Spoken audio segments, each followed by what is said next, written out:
Yeah, she's got that charm, she's got the glow. It's Vita Banks, the star of the show. Cameras rolling, chicken's hot, grease being bag and a voice to rock. From over east to over west, Vita Banks flies the best. From the county to the block. Hey everybody, it's Takeout Talks. Takeout Talks, take one. Hey y'all, this is Takeout Talks and I'm your host Vita Banks, and on this episode we're gonna be talking to Styles Bond. What's up? What's up? How you feeling, Styles? I'm good, actually. Yeah. You really good? Yeah. How good? I'm excited what this is about to be. Scale of 1 to 10. Wait, did I say that right? A scale of 1 to 10? Oh yeah, scale of 1 to 10. How excited are you? Don't get to acting like this already. No! You just started. You hungry? Yes, I am. I'm hungry. Alexis! What we got? What we got, Alexis? Eat them up. Yeah. We got, let's see. Yo, y'all's jokes, right? Yeah. Alright, so I got Poppy's Cuisine. Okay. We got the... You gonna unwrap the bag with me?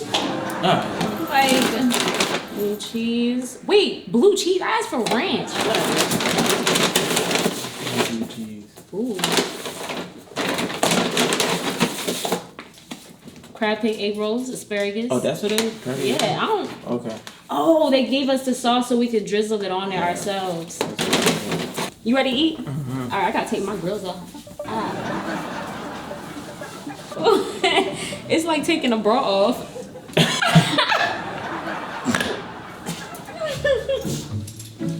I put it in my little box. Cause some people they put it in a little napkin, then they toss it away, now it's gone. $300, $400, $500 down the drain. Right. I ain't about it. It's gonna be right here. Right. Okay. So we have the crab cake egg rolls. I'm gonna take a bite out of this first. Okay. The mashed potato situation right here. I feel like this shit really just turned into like a mukbang. It's not.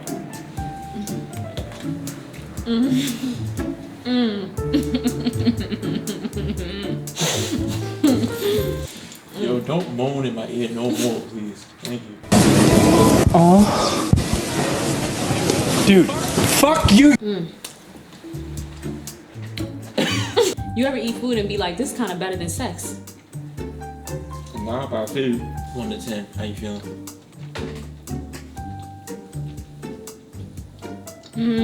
Bro, you was chewing right now. Damn, I'm trying to say 10 in Spanish. Fuck it. Yes. 10. No, this is good though. Yeah, it's like very succulent. Like I bite into this, I see my future. I bite into this, it's like a warm hug. You know? I mean, lamb chops is crazy. Your lamb chops is good? These regular, these like some extra shit. Oh, we got jerk lamb chops, right? Yeah, this is the jerk glazed lamb chops. I taste it. Wait, I'm gonna bite into this lamb chop. 100 million pennies or $1 million? $1 million. Why? It's 100 million pennies. You got $100 million now. That's an inconvenience. Just take it to the bank. Then you know how long it's gonna take the bank to do that? Bro, I'll take less money for more convenience. So have you ever took less money for more convenience then? Probably in some cases. Sometimes more money be annoying. For real? Yeah. Why? Some shit just don't be worth the time or the energy that goes along with it. Bro, I ain't eat all day, bro. I was waiting for this. You know we do that too, girls. We won't eat all day and we'll wait for like 7 p.m., 8 p.m. to when the guys gonna take us out to eat. That's why when people be canceling, we be dumb mad because now we're hangry. Why the hell did you just cancel? How you feeling? I'm good. What you do last night leading up to today? Last night, I didn't really do much. I kind of recouped from like the night before that. What was you doing? I can't explain that on live recording. Oh, it's too much? Yes. But it was a night to be had though. What was you doing? Yo, where did this come from? Yo, let me see it. Let me see it. What was you doing? I can't You say full it. of I know you're not talking. You the main one full of shit. All right. What school did you go to? I went to Milford Mill Academy. Okay, so like, how was that? Like growing up, going to school out there. Like, what was your experience? It was cool. I mean, I just like ran track majority of the time. Let me see your legs. Some long ass legs. All right, Joe. You ran distance or? Yeah, I ran distance. I ran cross country, mile, 2 mile, and then all that. And then I stopped running like my senior year because I wanted to start DJing for real. So. Okay, so like, what got you into DJing specifically? Because I was curious of like why I didn't understand what DJs did really. Mm-hmm. So I just kind of got curious about it. Asked my parents to buy me a controller for like when I was like 12. So when you said you got curious about it, were you like on YouTube just seeing people spin, or were you just like, oh, I'm ready to pick up a hobby and I'm about to do this, or were you like, oh, when I grow up I want to be a DJ? Like, what was that? Nah, I really just didn't understand how like it's somebody just playing other people's songs. So I just didn't understand it, and so I literally just tried it because I was just curious about it. Like the end of my junior year, I took it more serious. I took like that whole summer to like learn how to DJ because my mom cussed me out. Why she cut you out? Cause she was just like I had it since I was 12 and I probably was like 16 at that point, and she was like, you won't even using this shit, so you can use this shit to make some money. So wait, so your parents got you the equipment, or? Yeah, my parents got me my first controller. It was a Newmark Mixtrack Pro, first one. How did it feel to like touch it the first time, really start playing with it? Were you intimidated? Nah, Cause I'd be intimidated about shit. I wasn't intimidated, I was just lost. That was another reason why it took me so long to get into it, because I didn't understand what the fuck was going on. I was just like pressing shit. Then I'm used to like hearing like DJs on the radio blend. I'm trying to blend the shit sound nasty as hell. So everything sounded trash at first until like I really learned how to spin it. So you wasn't on like, ooh, my cat butt's going on. So you wasn't on.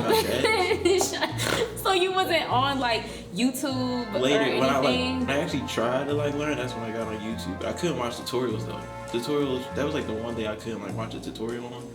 I had to watch like other people's DJ sets. Like, so I would watch like Jazzy Jeff or like a bunch of other DJs like DJ Craze or something. I would just like watch their hands. So like if they hand did a movement, I would like go back and try the same movement. And then like that's how I kind of like learned. Could you show us the movement? It's an imaginary one right here. So it's like you got like this is like the turntable, and then you got like the fader, and then you got like do like shit like this with your fingers to like do all like chirp. Your fingers just kind of. I feel like this is going in a direction I don't need to go in right now.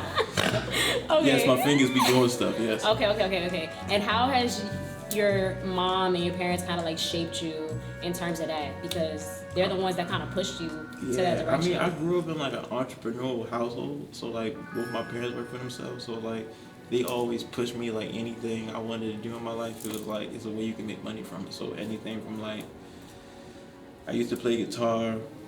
That was another thing I just did random for no reason. With your fingers. Yes, with my fucking fingers.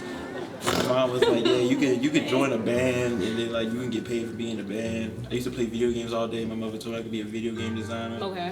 A video game designer? Yeah. I used to play the trumpet for no fucking reason too. What video games did you play? I played everything from GTA. I had like I had a PS2, GameCube, Wii, Xbox 360. I stopped playing video games because I sold my Xbox to buy a DJ bag. That was the last time I played video games. What? You have an Xbox in your car. Yeah, but it's old. But you play it.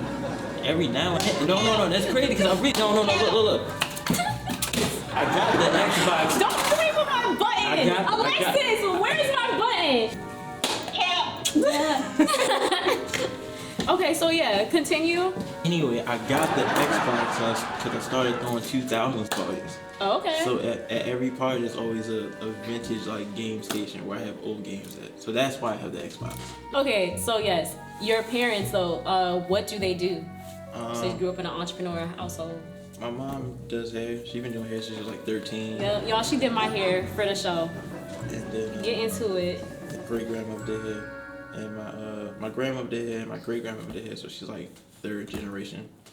Then my stepdad, he always like either sold cars or like detailed cars for real. So Were you always like in the shop though? Yeah, I was. When you was- I was a real in the shop. What was your favorite memory in the shop? Well, I always talk about like, you know how I be saying I'm a gremlin. Yeah. Like back then, if I got sleepy, I would take 2 chairs, put the chair together, put like a blanket on the chair and a pillow. I would go to sleep. I always used to call that a shop bed. So I think that's the reason why I be fucking like sleeping anyway. No, for real, cause you be sleeping on the floor. Make any place cozy. That's why I fucks with you. All right. You take the initiative to do that. How the fuck were you getting into parties in New York? You had a fake ID or something? Cause I actually never had a fake. I've gotten in either sneaking in, if you want to go to like an office mag party during Fashion Week. Yeah. The shit starts at like 8. Get there at 7. The security's not even there yet. I used to get real invites. Like I got a lot of real invites too. I only snuck into buffets and shit like that when I was Cause you're younger. hungry as hell. All you do is eat. I ain't really, you know what I'm saying? I wasn't really thinking about all that, Oh. how you got into like modeling and Nah, all of that. I mean the modeling shit really kind of like fell in my hand. I mean, I think my first real modeling thing was like my homegirl worked at Adidas, and they had gave her like a campaign to do for the New York store, and she wanted me to be in it. And then that's kind of how everything else happened. Like I just had friends who just like hit me and they'd be like, "I want you in." I'm like, "All right." So I know that you worked with Telfar, you collaborated with them and things like that. How was that experience? So that kind of happened because that was one of the parties we would sneak in, but we never knew it was a Telfar party. We would just try to get in, and they would let us in for some weird reason. And then like one of them, they were like bringing in boxes of like merch or something, and then like one of my friends, he was like, y'all need some help? He was like, yeah. He was like, oh, I'll help y'all. You give me an internship. He was like, all right. And then he got in, got my other friend in, and then so I used to, every time I go to New York, I would go to the Telfar office, and then like he would have me do like random intern shit, like go pick up styling clothes or like take samples or take like shit they use for references back to Goodwill, or like I did like a social media campaign for them one time just because they like just wanted shit, not DJ, like a bag release for them. So it's kind of like real random So shit. what was your like craziest New York experience, since you talking about it's random shit, you know, you a random ass nigga? Because I feel like for me, I feel like you like Where's Waldo for real. Like I look to my right, look to my left, it's Styles. You've been going to these vinyl shops and all these stores and stuff like that, and I'm like, what the hell what he got under his sleeve, you know? What he got going on? I mean, I just came from a vinyl thing just now. What you got going on? What you trying to do? I mean, I'm just working on trying to have like an all vinyl DJ set. That's like my main thing. Well, not my main thing, but it's like one of the many things I'm working on right now. So I've just been collecting vinyl all year. You didn't tell me like what was your craziest New York story? It could be the plenty of times I almost got locked up in New York. Got locked up? Like hella times. Black in America. It was one time we almost got locked up for putting posters on the wall. He was helping my friend Owen. He used to make shoes. He was doing like some advertising thing. He was in Soho. He was helping to put posters up, and then the cops came out of nowhere. At that time, I didn't know you weak paste of posters, that's considered vandalism. How old were you? 19. And then so my friend Owen ended up getting locked up. My friend Danny got locked up. That was the first time he ever been in New York. They didn't lock me up. It was me and Theo was together. And then we had to leave there. Both our phones died. We had to meet up the rest of our friends at some party. I can't remember. It was at Webster Hall. But it was some party. We was like, yo, Danny just got locked up. He's like, what? Everybody dancing drunk and shit. I was like, yo, Danny just got locked up. Wait, where y'all dancing to? Oh, we just got there. Like, we literally walked in and we was like, yo, Danny just got locked up. They like, oh. They was dancing just like that? They just kept turning. That's up. fucking crazy. Then he called us at like 1 a.m. and we had to go pick him up from the fucking, like, whatever, like, booking is in like Times Square. Niggas is you from Baltimore. It's way crazier shit here. What's some shit that you experienced here that you feel like people not really gonna understand? Being like caught up in the middle of a random shootout for no reason, or like just things of that. I mean, a lot of shit I just kind of like take it and just moved on. You get it? You just be minding your business. Next thing you know, pop, pop, pop, pop, pop. Yeah, no, real But shit. you live to see another day. You live to see another day, and I'm living. Why? Not. Why not? Okay. Yo. You're always outside though. I mean, I have to be. It's like part of the job. I know, but like, you tired of it? You want to be a family man? You want to settle down? I mean, I'm like 26. I mean, I don't know if I'm like all the way there yet, but I mean, it's like a goal. You got a girlfriend? No, I didn't. Okay, if you had to impress a girl, you only had two options: Stokols or Golden Dragon. Where you going? Where you taking her? That's my two options. Only two options. I had to impress her. You had to like impress her, but those are the only two options. All right, Golden Dragon now. You were talking about the 2000s parties, and I wanted to know, why did you not have a 2000s party this year? Are you having a 2000s party this year? The people want to know if you're having a 2000s party this year. This year, no. I kind of got busy over the summer because it's like me and Teak went on tour, so that took like a bunch of my time. My sources told me that y'all were in LA. Yeah. You was there too. Wait, what do you mean your sources yourself? How was your time DJing for I Like That while you was in LA? It was a fun time. That was like one of my 4 gigs. We had a show there. Me and YTK had a show. I did the Soul House was like that. I did the Dime with my man Waddy, and then I did the Friend with my man's what's the group name? But with my man Bunny Smith, that's how I did it, the Friend with. But yeah, I did. It was a good time. I know you went on tour with Marino Infantry. Do you feel like, where was the best place that you've been at for real when you were on these tours? Like LA? Did you like the West Coast or? I mean, every tour is different because it's different. Like when I went on tour with Cody Shane, that was like a tour with all girls, so it was just like kind of a whole different vibe. Like the show, like the crowd's mostly full of girls. I'm on a tour on the road with mostly girls, so it's like a different like energy's a little bit more wholesome a little bit. Mm-hmm. But that was fun because we went to Toronto, and then I did like mad festivals with her, and then with Marino, that shit like being in the Wu-Tang. So it's like that shit is like a real like boys club, like you in a frat kind of with them, and like I kind of went like around like that's like the first time I went to Texas. We ate good. In Texas? No, with Marino, we eating good. We eating lobster every day. We going to Del Frisco's. We eating good every day. And then with T, that's like. But you were eating good because you weren't on the West Coast. Yeah, I never had good eats regardless in LA. Do you snore? Do you snore? Did we sent you that video? Alexis! I already know what this about to be. Thank you. What's it? I already know what it is.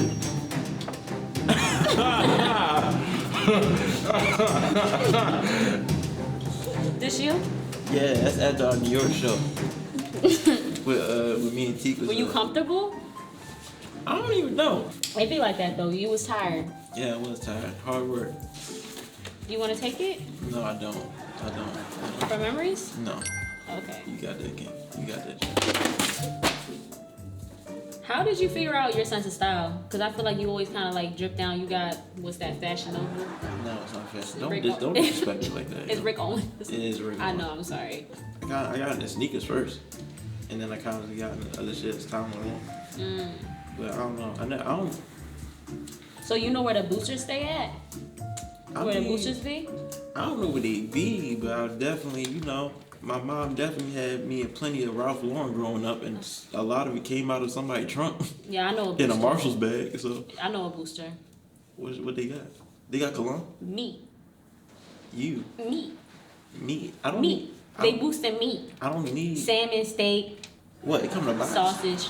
They got the box. It's the ones that come in a box. Yeah, I don't know. Something weird about that box. That box meat they be boosting. I don't trust it. I don't know. I feel like they doing a service to the community. Yeah, man. I don't know about box meat. You're not gonna eat that meat? Pause. No. Pause. No, I'm not eating meat. Like, move on, please. Do you ever feel misunderstood as a person? I mean, I could be. I kind of really never gave a fuck, but I do think people probably don't know me until they get to know me. So, I did get you a gift. It was very expensive. For real? Yeah, cause I know that you fuck with fashion. I know that you be rocking your Rick Owens that you get off of eBay and win bids and stuff like that. So you just had to source. You had to source My sources right there. Yeah, I actually asked around, and I was like, damn, this is gonna be the first pilot episode. We have him on here. Don't look over there. Don't look over there. I was like, this is the first episode. He's such a good friend, so we gonna get him a little gift, and then we got you a little gift. And yeah, Alexis. Oh, fuck, the box that big. It's that big because I have a big heart. You feel me? Loyalty. You gotta be loyal to people. I can't even make a joke about that because you really do have a big heart. Yeah, Thank you. you see? Wait, I don't know how the fuck you're gonna open this. I think we might have to. Wait, you have to like. Oh, this shit got some weight to it. Yeah, like it's a pretty expensive gift. Should I just open it?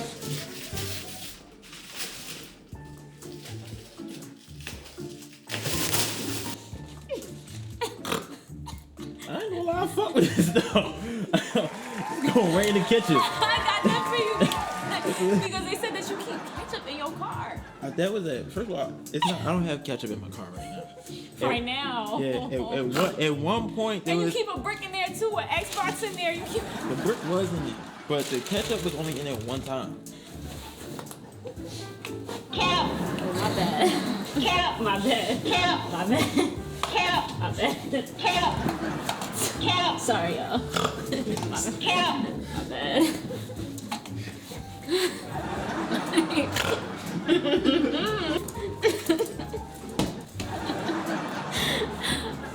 Thank you so much for being our first guest on my show. It was only right to interview you because we friends and shit, and I really appreciate the support. This is Takeout Talks, and I'm your host Vita Banks. I look forward to seeing y'all on the next episode. Until then, peace.